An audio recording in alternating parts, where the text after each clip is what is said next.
at a craft fair. I think I've seen you online, maybe sharing things. But so how long have you been doing visual arts? Because I'm completely... let everybody know I did no research. So there you go. Oh my goodness. I think it was just something that I was always interested in. And if you go back and, like them books your parents have where when I grow up I want to be, and it started really early that I wanted to be an artist. And I got more serious about it, I guess, probably when I went into high school. And after that, then I went to Grenfell out in Corner Brook and did the degree or whatever, fine arts degree. And since then, like I've kind of been in and out of it, not working so much, and then kind of more recently since we moved back to Louisbourg because we lived in Halifax for a while, is kind of when I got back to what I really wanted to do. So, are you from here? Yeah. Okay. Yeah, I grew up down in Brie, and lived here all my life except for when I lived in Nova Scotia for a while. Yeah, a lot of people just go for a little while, see what's like. Yeah. So basically, this has been your life's work, though, for the most part. Yeah. I mean, I know we all like same with me. I've had breaks from writing. Yes.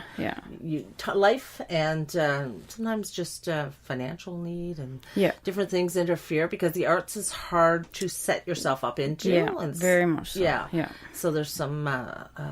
Quite often you have part-time stuff, and then if you have family, there's that. And most of the visual artists I know find it a little difficult to work around children because they can get into the mess. Yeah.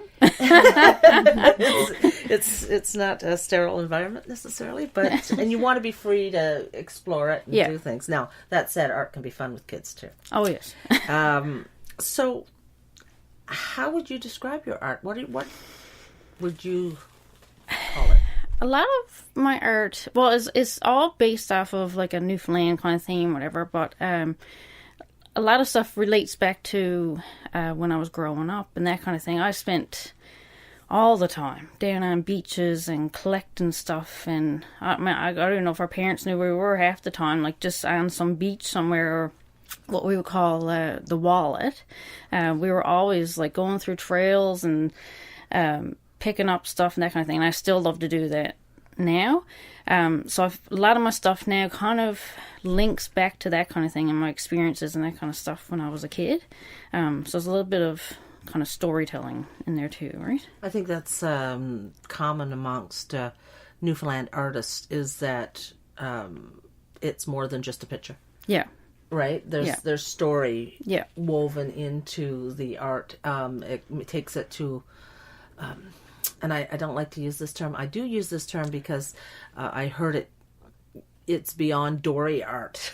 Yeah, for sure. So basically, I could do dory art. I can draw a picture of a boat and the sky and the trees and have it. But there's not a lot of meaning to that unless you have a dory. Yeah. And, but when you talk, and some people confuse the two because there is a line, but I see, some of the artists around who do beautiful landscape photos and they go beyond that.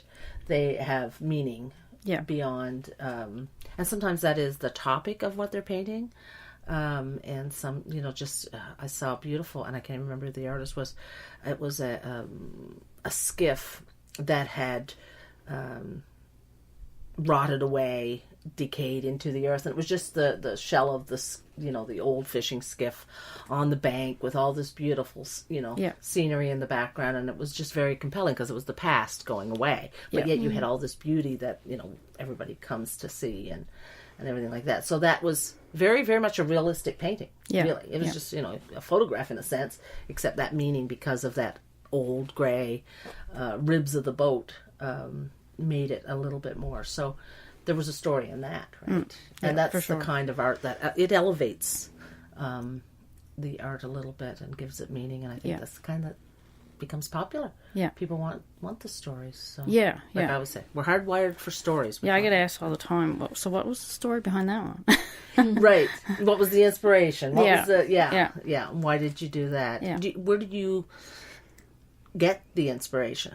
I mean, I know you just said, memories and stuff like that, but I mean, to sit down and say, okay, this is the one I'm going to do today. Stuff just strikes me. Like, sometimes I might go sometimes weeks and nothing hits me or nothing, and then all of a sudden I could be working on just kind of forcing myself to do something, and just there all of a sudden where you think about something or something happened or a memory comes flooding back, or I could be on a beach this summer and something just strikes a chord and you instantly, like, I file it away and I gotta, as soon as I get back and get a chance, and I gotta start working on it type of thing.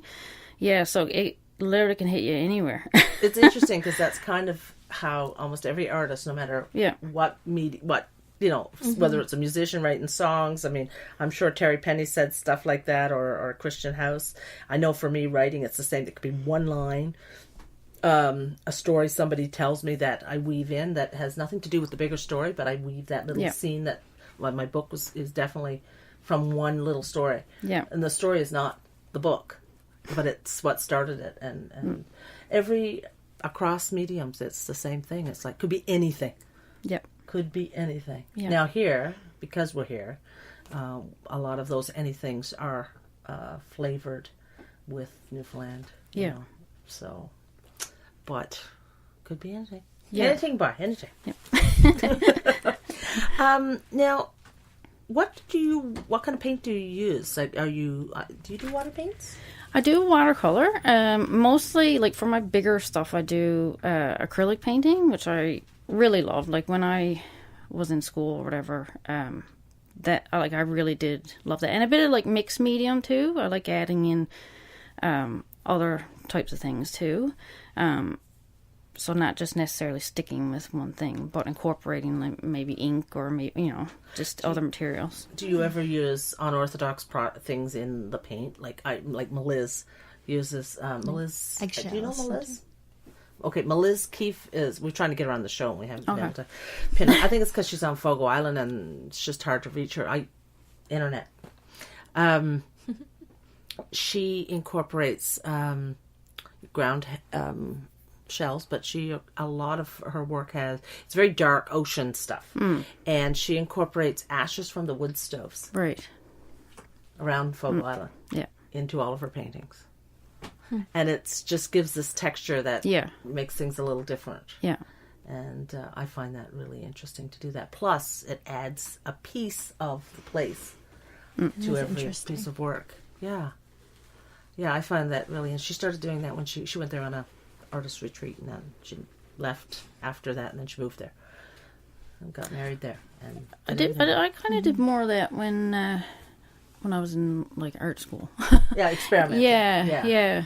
And now, right now, it's still a bit of, like, experimenting and that kind of thing, because I don't know if I've yet to find my thing. Yeah. Right? But it's an ongoing journey, I think. So, because Dawn Baker even said she was doing acrylics, I think, and then maybe she did oils first, and then she moved into acrylics because she had trouble with the oils. It was... Yeah, you gotta have a proper. Yeah, she was having trouble with them. Like, they caused her problems physically. Yeah. Like, I don't know if she was allergic, but she was having trouble. She moved into acrylics, and then she moved into water painting. But then she also does, for her books, she does pen and wash. With watercolor and pen. Yeah. So, like, she has evolved. Yeah. Over the years to different things from where she was, and she's been doing it a long time. So. I think that's part of it, right? You want to grow. Yeah. You want to grow and change. And you never know. You never know where your path's going to lead you. So, now, have you been doing, like, teaching? Yes. Okay. Yeah. I thought I saw that. Yeah, I started, it hasn't been a long time. Haven't even been a year yet. I just kind of, being here in Lousport, and, like, I did art lessons here in Lousport when I was growing up, actually.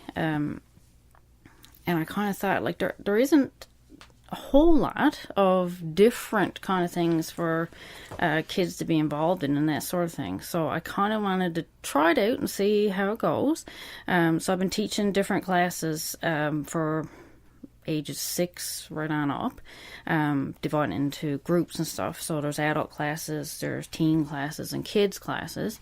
And we do everything from drawing to painting to talking about different subject matter and that kind of thing. So I get it. I've had a nice few kids pass through, and it's been really interesting, to see.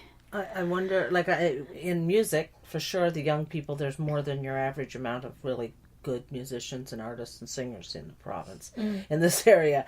And I know with writing, I find the young people are just, they are so talented. Do you find the same with? Yeah, and I mean, you get some people, I can't do that. I can't draw a straight line. I can't, I'm like, but for me, it's not, I don't care if you can or not.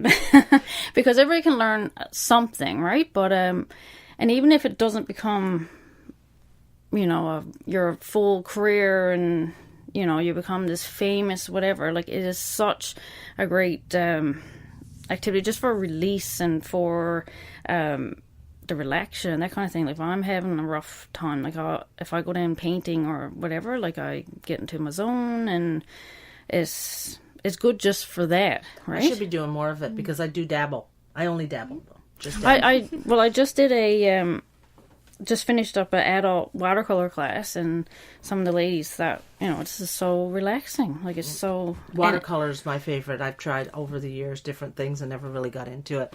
I was the kid who could draw when I was growing up, and I made the posters, and you get recruited for all that because you could draw and you could do a little bit, and then but I never went because I was more of the writer. I always wrote, and then totally didn't do anything for many years, except that the kids would always get me to draw stuff if there needed to be any drawing done of for school and stuff, and help them with things. Like, I just didn't do it. And then I started painting over the years, a little bit here, a little bit acrylic, a little bit of that. It's all right, but... And then I discovered watercolor, and I was like, I love watercolor. Yeah. Because it's so free. It's like, there's no expectation of it being a straight line. Well, it has its own I tell like students, like, it has its own characteristics, and you have to kind of give in to that. Yes. You don't have as much control, which is kind of neat, right? And it's something you can take anywhere, really. I think it's really neat for me because writing, there is a lot of control that's required. People may not believe that, but within the creativity of it, I mean, it goes through editors and proofreaders, and you have to have the grammar right. You have to there's just certain, you have to learn all that. Even if you're going to break all those rules, you have to learn it in advance. So then you become sort of this control freak over, I have too many adjectives and I have too many adverbs and I got to go through. So then you get into water painting. There are, you still have to, but to a degree you have to let it go, and that's very helpful for someone who needs to practice letting it go. For sure. Right? Yeah. Because the other work is... So, like, writing to me now is more work, and painting is my hobby because I don't have any expectation that it'll be good. Well, I think that's the problem, too, sometimes. It's like, you get students who come in, and on your first class, they expect... Well, they're going from nothing to... They expect they're going to be, like, a master of it, sort of thing. Whereas it takes so much time and learning and evolving and that kind of thing, so that can be a hard thing to teach people. Yeah, I think that's hard too in all the arts, because when you get really good at it, when you see an artist who's really good at it, it looks easy.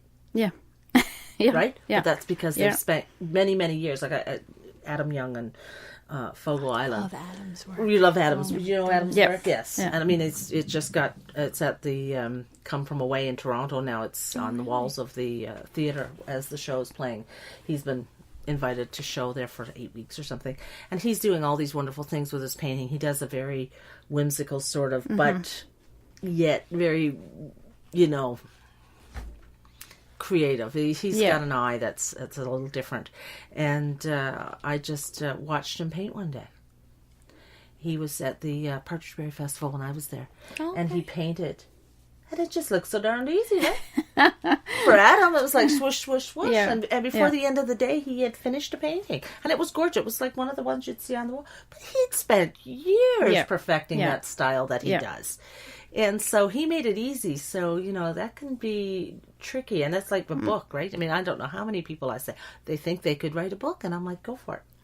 But my last book took 6 years. Yeah. And I've been writing for years. Yeah.